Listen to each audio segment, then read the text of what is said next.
పశ్చిమాసియాలో జరుగుతున్న యుద్ధంపై ఆందోళన అవసరం లేదన్నారు ప్రధాని మోదీ. గల్ఫ్లోని భారతీయులను రక్షించడానికి అన్ని ప్రయత్నాలు చేస్తున్నట్లు చెప్పారు. ఎన్డీఏ సర్కార్ సంక్షోభ సమయాల్లో ప్రజలను ఎప్పటికీ విడిచిపెట్టదన్నారు. ఇప్పటికే గల్ఫ్ దేశాల నేతలతో మాట్లాడినట్లు చెప్పారు. భారత రాయబార కార్యాలయాలు 24 గంటలు సాయం అందిస్తున్నట్లు తెలిపారు.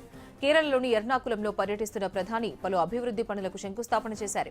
కాంగ్రెస్ పార్టీ ప్రతిదీ రాజకీయం చేస్తుందని ఫైర్ అయ్యారు మోదీ. हमारी फिशरमैन कम्युनिटी की मेहनत, उनकी क्षमता देश की अर्थव्यवस्था को नई गति देने की ताकत रखती है। लेकिन दशकों तक इस बड़े वर्ग की उपेक्षा होती रही। आपके श्रम के साथ पिछली सरकारों ने कभी न्याय नहीं किया, लेकिन अब बीजेपी एनडीए सरकार आपके असीम सामर्थ्य को मान देते हुए आगे बढ़ रही है। हमारी सरकार ने फिशरमैन कम्युनिटी के सामर्थ्य को ब्लू इकोनॉमी के असीम पोटेंशियल की दृष्टि से देखा है। ये बीजेपी एनडीए सरकार ही है जिसने फिशरमैन के हितों के लिए अलग मंत्रालय का गठन किया। हमने फिशरमैन समुदाय को विकास की मुख्य धारा में लाने के लिए कई महत्वपूर्ण कदम उठाए। प्रधानमंत्री मत्स्य संपदा योजना के तहत केरलम के लिए अराउंड 1,400 करोड़ रुपीस का प्रावधान किया गया है।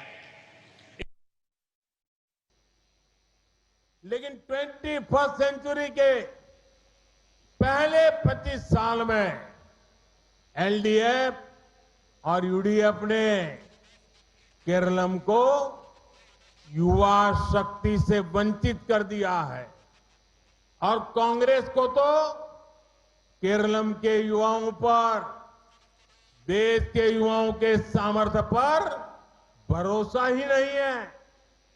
केरलम के लोगों ने तो देखा है कि कांग्रेस के युवराज को ये भी नहीं पता कि भारत के युवा आज ड्रोन मैन्युफैक्चरिंग में कितनी कमाल कर रहे हैं।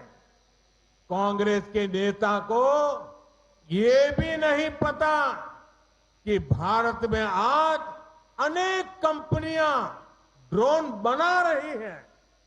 उनको ये भी नहीं पता कि केरलम के ही युवा स्टार्टअप ड्रोन बना रहे हैं जो सिर्फ अपने छोटे से दायरे में ही सिमटा हो।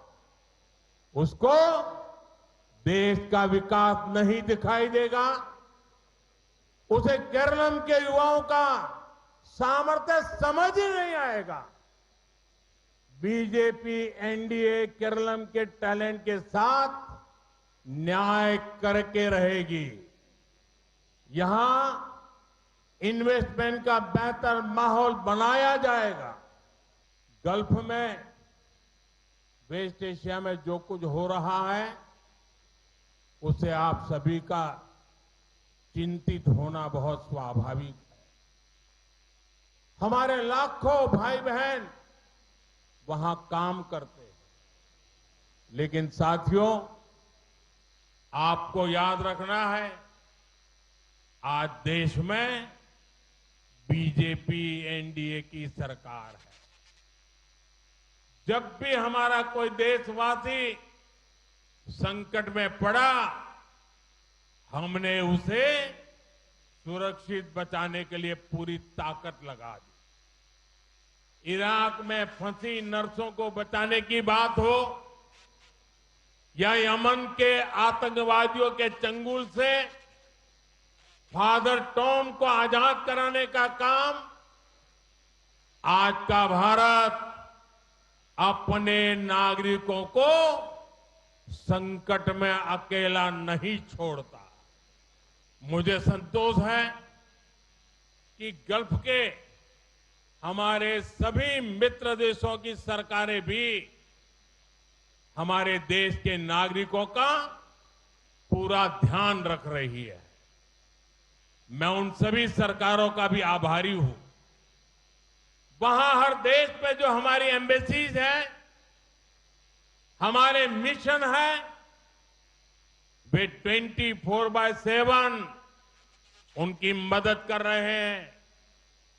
किसी को भी खाना पीना चाहिए, मेडिकल हेल्प चाहिए, रहने के लिए हेल्प चाहिए, कानूनी सहायता चाहिए, ये सब सुनिश्चित किया जा रहा है कि कांग्रेस पार्टी इतने बड़े वैश्विक संकट में भी राजनीति ढूंढ रही है।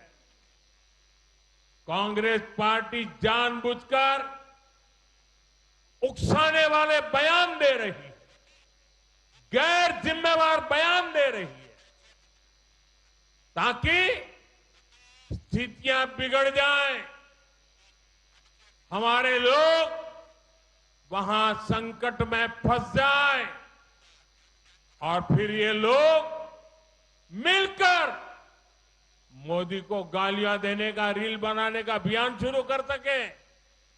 यही उनका खेल है।